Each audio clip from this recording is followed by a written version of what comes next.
Hello everyone, welcome back to the channel Nurses the Voice of Care।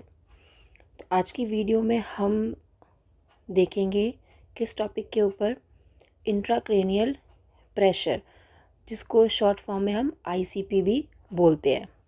ठीक है, तो चलिए टाइम को ज़्यादा वेस्ट ना करते हुए वीडियो को स्टार्ट करते हैं। तो इंट्राक्रेनियल प्रेशर मीन्स आईसीपी। तो पहले इसकी डेफिनेशन देख लेते हैं, ठीक है, उसके बाद स्टार्ट करते हैं। तो डेफिनेशन की बात करें अगर, तो इंट्राक्रेनियल प्रेशर क्या है?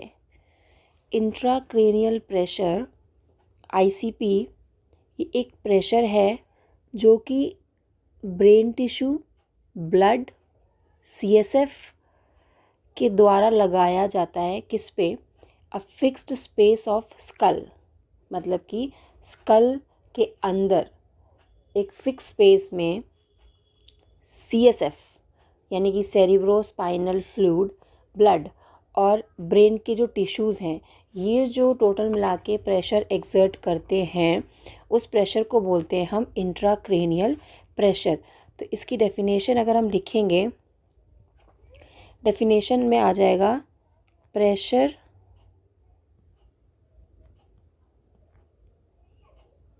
exerted by brain tissue,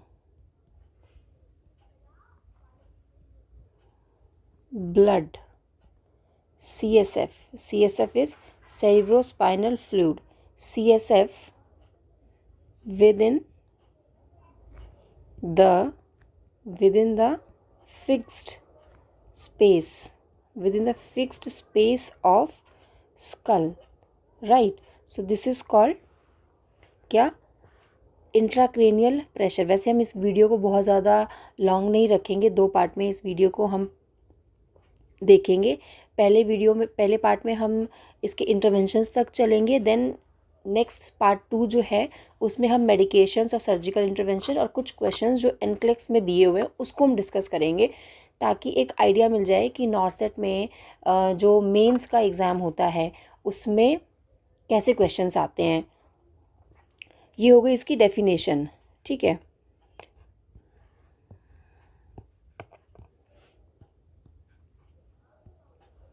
definition के बाद हम देखते हैं क्या? इसकी नॉर्मल रेंज। अब आईसीपी है, प्रेशर है, तो ऑब्वियस है इसकी नॉर्मल रेंज भी होगी एक।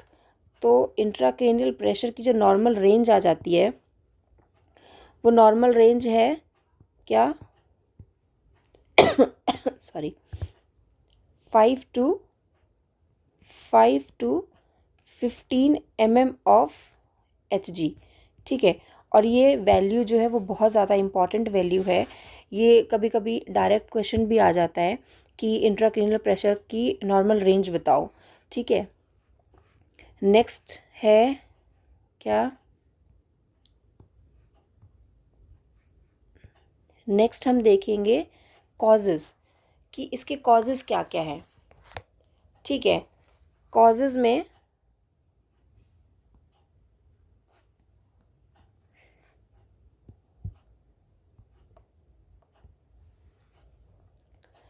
कॉजेज़ मतलब इंट्राक्रेनियल प्रेशर मेनली जो है वो जब इंक्रीज़ होता है ना, तब प्रॉब्लम क्रिएट करता है। तो कॉजेज़ में आ जाएगा, मान लो कोई ट्रॉमा हो गया, ठीक है, ट्रॉमा की वजह से इंट्राक्रेनियल प्रेशर जो है वो इंक्रीज़ हो जाएगा। नेक्स्ट, हेमरेज,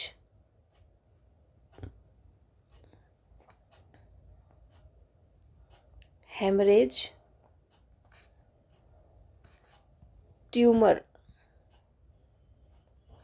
नेक्स्ट, हाइड्रोसिफेलस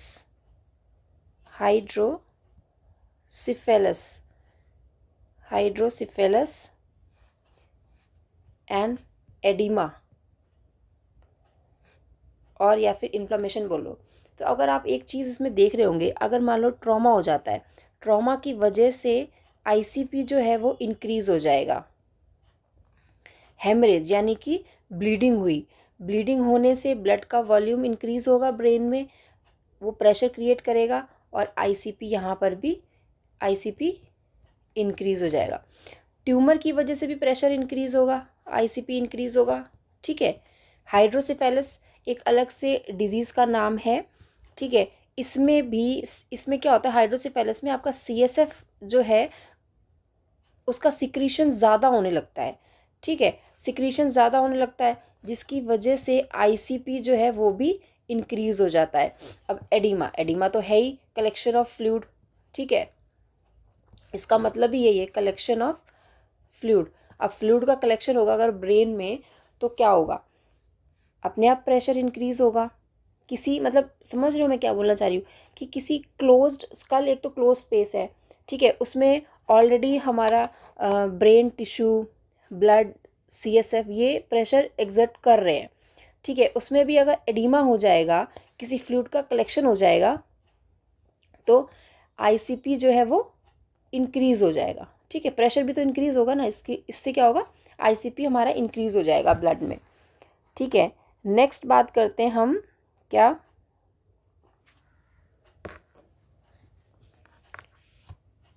कि आईसीपी अगर हमारा इंक्रीज हुआ है तो अब इससे हो क्या क्या सकता है। ठीक है, तो नॉर्मल लैंग्वेज में लिखते हैं, आईसीपी इंक्रीज होने से क्या क्या हो सकता है। ठीक है, क्या क्या हो सकता है आईसीपी इंक्रीज होने से, आईसीपी इंक्रीज होने से क्या होगा, आईसीपी इंक्रीज होने से ब्रेन में जो सर्कुलेशन हो रहा है, ब्रेन में ब्रेन सर्कुलेशन, इसमें प्रॉब्लम आएगी, डिफ़िकल्टी आएगी, difficulty in absorption of CSF. ठीक है, ये अफेक्ट करेंगे नर्व सेल्स की फंक्शनिंग को, nerve cells affect nerve cells functioning. ठीक है, और इससे क्या होगा, डेथ भी हो सकती है। डेथ कब होएगी, जब it leads to, when it leads to compression, when it leads to compression of brain stem. ठीक है, अब आते हैं असेसमेंट में। आईसीपी इंक्रीज होने से जो मेन असेसमेंट्स है ना, मैं उनके बारे में बात करूँगी, जो क्वेश्चंस जिसमें पूछे जाते हैं नॉर्सेट में, जो मेन पॉइंट्स हैं। ठीक है, उसके बारे में बात करेंगे। तो असेसमेंट में आ जाता है, असेसमेंट बोल लो या फिर आप कह लो साइन एंड सिम्टम्स, क्या क्या आते हैं जो कि मेन इम्पॉर्टेंट है, याद रखने की चीज़ है। ठीक है, तो पहला आ जाता है, सबसे पहला अर्लीस्ट और मोस्ट सेंसिटिव। ठीक है, यह आता है altered level of consciousness, altered level of consciousness, मतलब कि पेशेंट का कॉन्शियसनेस, पेशेंट का कॉन्शियस लेवल जो है वो अल्टर्ड हो जाएगा। और ये जो साइन है ना, ये एक तो मोस्ट सेंसिटिव साइन है, मोस्ट सेंसिटिव साइन है इंक्रीज्ड आईसीपी का। दूसरा, ये अर्लीस्ट साइन है। अब यहाँ से क्वेश्चन कैसे बनेगा, ठीक है, सीधा सीधा क्वेश्चन बनेगा, और ये बहुत मोस्ट इम्पॉर्टेंट पॉइंट है, साइन एंड सिम्टम या असेसमेंट कुछ भी कह लो। अब यहाँ से सीधा सीधा क्वेश्चन बन जाएगा कि most sensitive sign and symptom कौन सा है इंक्रीज्ड आईसीपी का, या फिर पूछेंगे कैसे, अर्लीस्ट साइन कौन सा है इंक्रीज्ड आईसीपी का। ठीक है, तो ये याद रखने की ज़रूरत है। एक तो ये मोस्ट सेंसिटिव है और मोस्ट अर्लीस्ट है, यानी कि सबसे पहले आपको यही देखने को मिलेगा। दूसरा की अगर बात करें, देखो जो मैं जो बता रही हूँ ना वो मेन पॉइंट्स बता रही हूँ, बाकी के आप साइन एंड सिम्टम्स जो है वो पढ़ सकते हो बुक से भी, ठीक है। तो नेक्स्ट है ब्लड प्रेशर जो है, बीपी इंक्रीज होगा with widening of pulse pressure, with widening of pulse pressure, ठीक है। पल्स प्रेशर जो है वो वाइड हो जाएगा और बीपी इंक्रीज होगा। उसके बाद थर्ड पॉइंट जो कि इम्पॉर्टेंट है, slowing of pulse, slowing of pulse. Next जो और भी इम्पॉर्टेंट आता है, लेट साइन। पहले तो हमने अर्ली साइन देखा, इंक्रीज्ड आईसीपी में अर्ली साइन कौन कौन से आते हैं सॉरी। अब है लेट साइन कौन कौन से हैं। ये भी बहुत इम्पॉर्टेंट पॉइंट है कि इंक्रीज्ड आईसीपी में लेट साइन कौन कौन से हैं। उसमें आता है increased systolic blood pressure, increased patient का सिस्टोलिक ब्लड प्रेशर जो है इंक्रीज हो जाएगा, increased systolic blood pressure, increased systolic blood pressure.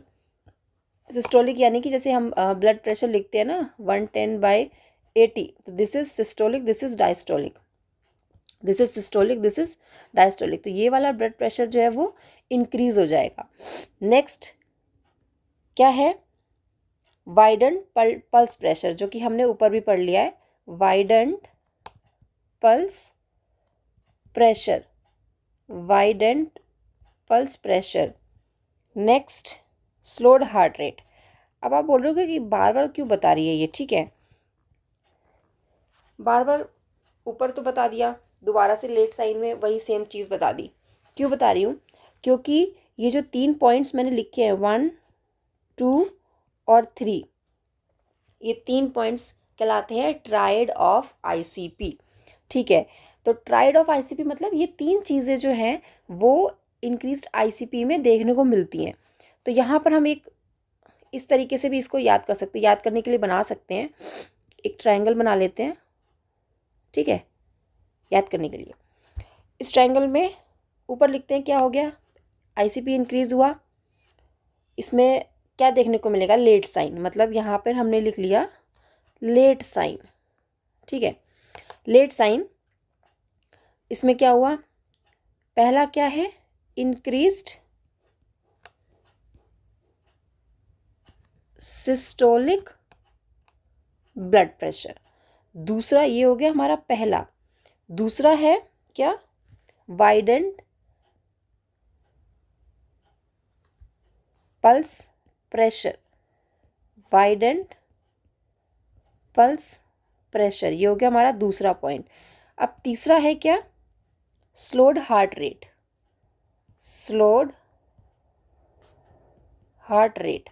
अब इसको भाई कैसे भी याद करो, लेकिन इसको याद करना बहुत ज़रूरी है, इन पॉइंट्स को, ठीक है, याद कर लो, कैसे भी रट लो, लेकिन इसको याद करना बहुत ज़रूरी है। Increase systolic BP, widened pulse pressure, slowed heart rate, मतलब इसमें कि इंक्रीज्ड सिस्टोलिक बीपी, मैं याद बार बार इसलिए कर रही हूँ क्योंकि बार बार सुनोगे तो याद हो जाएगा वैसे भी, ठीक है। Increase systolic BP, widened pulse pressure and slowed heart rate. अब नेक्स्ट पॉइंट पे चलते हैं। नेक्स्ट जो इम्पॉर्टेंट पॉइंट है हमारा साइन एंड सिम्टम का, वो है जो कि अदर लेट साइंस में आते हैं उसमें क्या क्या आ जाता है, sorry, changes in motor function, changes in motor function, motor function. Next है डिकॉर्टिकेट और डिसेरिब्रेट पोस्चरिंग और सीजर्स भी आ सकते हैं। डीकॉर्टिकेट और सेरिब्रेट पोस्चरिंग। अब ये पोस्चरिंग क्या होती है, इसके बारे में मैंने जो मेरी ग्लासगो कोमा स्केल की जो वीडियो है उसमें मैंने बताया है, ठीक है। और क्या हो सकता है, इससे सीजर्स आ सकते हैं, ठीक है। तो ये हो गए हमारे जो मेन इम्पॉर्टेंट और भी वैसे इसमें साइन एंड सिम्टम्स आते हैं, लेकिन ये साइन एंड सिम्टम्स ऐसे साइन एंड सिम्टम्स हैं जो कि बहुत इम्पॉर्टेंट हैं एग्ज़ाम्स के, मतलब नॉर्सेट या कोई भी कॉम्पिटिटिव एग्ज़ाम है उसके पॉइंट ऑफ व्यू से, ठीक है। नेक्स्ट आगे बढ़ते हैं हम इंटरवेंशंस कि अब हम क्या क्या इंटरवेंशंस कर सकते हैं, ठीक है। इंटरवेंशंस मतलब कि हमने आईसीपी की डेफिनेशन देख ली, उसकी नॉर्मल वैल्यू नॉर्मल रेंज देख ली, देन हमने क्या देख लिया, हाँ क्या देख लिया हमने, साइन एंड सिम्टम्स देख लिए, उसके कॉजेज़ देख लिए।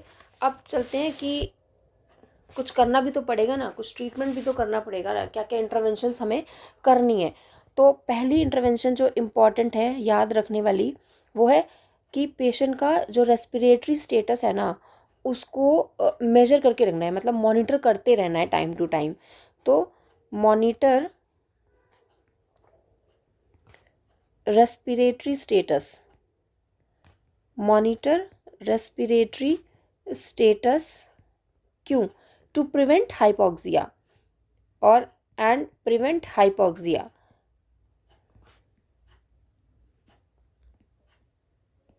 नेक्स्ट है, अब क्या है, जिस पेशेंट का आईसीपी इंक्रीज्ड है उस पेशेंट में हम मॉर्फिन जो टैबलेट आती है या मॉर्फिन मेडिसिन जो है, मॉर्फिन सल्फेट मेडिकेशन हम नहीं देंगे। मॉर्फिन सल्फेट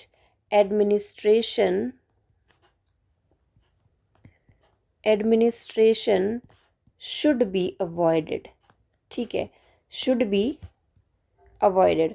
अब क्यों करनी है अवॉइड भाई मॉर्फिन सल्फेट, क्यों? क्योंकि अगर आप मॉर्फिन के फंक्शंस देखेंगे ना जाके, तो मॉर्फिन जो है वो रेस्पिरेटरी सप्रेसर है, मतलब रेस्पिरेटरी सिस्टम को ये सप्रेस करता है, रेस्पिरेटरी सप्रेसर है। अब रेस्पिरेटरी सप्रेसर है तो क्या हुआ, हम क्या करें, रेस्पिरेटरी सप्रेसर है, इसका मतलब ये क्या करेगा, क्रिएट और विल लीड्स टू हाइपोक्सिया, ठीक है। अभी हमने बोला कि हमें हाइपोक्सिया को प्रिवेंट करना है, ठीक है। उसके बाद अगर हम पेशेंट को मॉर्फिन सल्फेट दे देंगे तो क्या होगा भाई, दोबारा से वही चीज़ हम पेशेंट को करा देंगे। इसीलिए जिस पेशेंट का आईसीपी इंक्रीज है उस पेशेंट को हम मॉर्फिन सल्फेट नहीं देंगे, मॉर्फिन सल्फेट नहीं देंगे, मॉर्फिन सल्फेट नहीं देंगे, मॉर्फिन सल्फेट नहीं देंगे। क्यों? क्योंकि ये हाइपोक्सिया क्रिएट कराता है। सॉरी। नेक्स्ट पॉइंट पे हम बात करते हैं, नेक्स्ट इंटरवेंशन के पॉइंट पे हम बात करते हैं जो कि इम्पॉर्टेंट है, पेशेंट में mechanical maintain mechanical ventilation. Mechanical ventilation मतलब कि देखो जो भी चीज़ें मैं आपको इसमें पढ़ा रही हूँ ना वो आपको बुक्स में तो ऑब्वियसली मिल जाएंगी, लेकिन स्टिल जब हम किसी चीज़ को देखते हैं सुनते हैं तो वो चीज़ हमें ज़्यादा याद रहती है। तो कहने को कोई ये भी बोल सकता है कि क्या बुक्स में वही तो लिखा है, हम मतलब पढ़ सकते हैं, लेकिन आप यहाँ समझेंगे ना तो आपको जब आप बुक में रीड करेंगे ना तो तब आपको वो टॉपिक ज़्यादा अच्छे से समझ में आएगा, ठीक है। तो नेक्स्ट पॉइंट है, third point, maintain mechanical ventilation. मतलब कि जो CO2 लेवल है ना, PCO2 का जो लेवल है ना वो मेंटेन रखना है हमें पेशेंट में 30 to 35 mm of Hg, ठीक है, 30 to 35 mm ऑफ Hg। क्यों? क्योंकि क्या होगा, इससे क्या होगा कि वेसो कॉन्स्ट्रिक्शन होगा, वेसो कॉन्स्ट्रिक्शन होगा। अब वेसो कॉन्स्ट्रिक्शन होने की वजह से वेसो कॉन्स्ट्रिक्शन किस में होगा? Vasoconstriction of cerebral blood vessels, cerebral blood vessels का अगर हम PCO2 30 to 35 mm of Hg maintain रखेंगे तो वेसो कॉन्स्ट्रिक्शन होगा सेरिब्रल ब्लड वेसल्स का, जिससे कि क्या होगा कि इससे डिक्रीज ब्लड फ्लो डिक्रीज हो जाएगा। इससे क्या होगा, जो हमारा ICP इंक्रीज हुआ था ना वो डिक्रीज हो जाएगा। ठीक है भाई, देखो एक तो ब्रेन की बीमारी, ऊपर से इतनी खतरनाक, तो पढ़ना तो बनता है, और एग्ज़ाम में आ गई तो और ख़तरनाक लगेगी। इसलिए फोर्थ पॉइंट पे चलते हैं और देखते हैं कि फोर्थ पॉइंट क्या है, कि जो जिस पेशेंट में ICP इंक्रीज है ना, उसका जो आसपास का इन्वायरमेंट है वो बहुत ही काम रखना ज़रूरी है। इसका मतलब decrease environmental stimuli, decreased environmental stimuli. Next क्या है? Limit fluid intake, limit fluid intake कितना लिमिट करना है? 1200 ml पर डे। क्यों? क्योंकि अगर फ्लूइड का इनटेक ज़्यादा होगा तो ब्लड वॉल्यूम इंक्रीज होगा, ब्लड वॉल्यूम इंक्रीज होगा तो फिर से वही क्या होगा, ICP इंक्रीज होगा। इसलिए हमें पेशेंट को कहना है कि पानी 1200 ml एक दिन में, इससे ज़्यादा नहीं पीना है, नहीं तो तुम भी जाओगे और हमने अगर आपको सही नहीं बताया तो हम भी जाएंगे अपनी ड्यूटी से। ठीक है।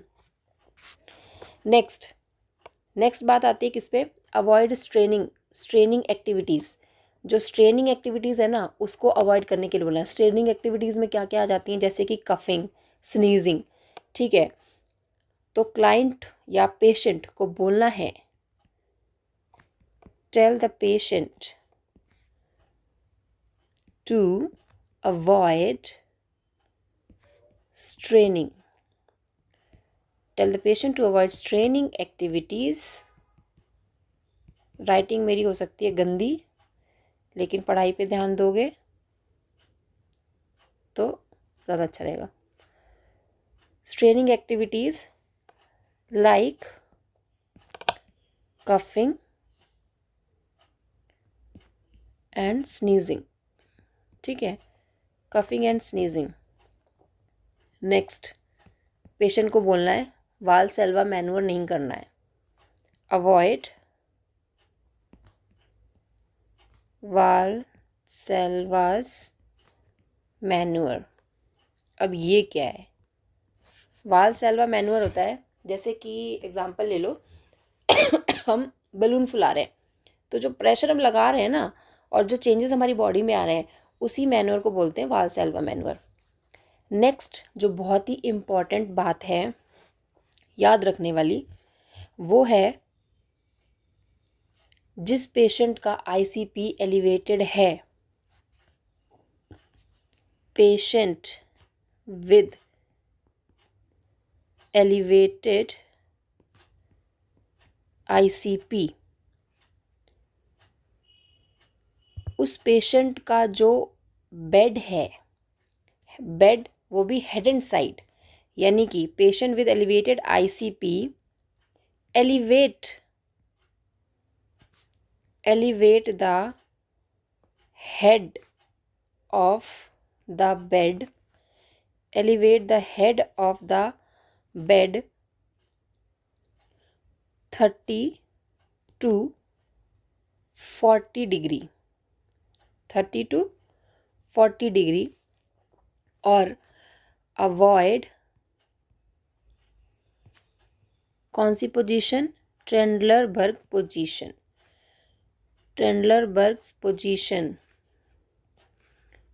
ये पोजीशन अवॉइड करनी है। और ये जो पॉइंट है ना, ये बहुत ही इंपॉर्टेंट पॉइंट है, बहुत ही ज़्यादा इंपॉर्टेंट पॉइंट है। यहाँ से तो क्वेश्चन बनेगा ही बनेगा।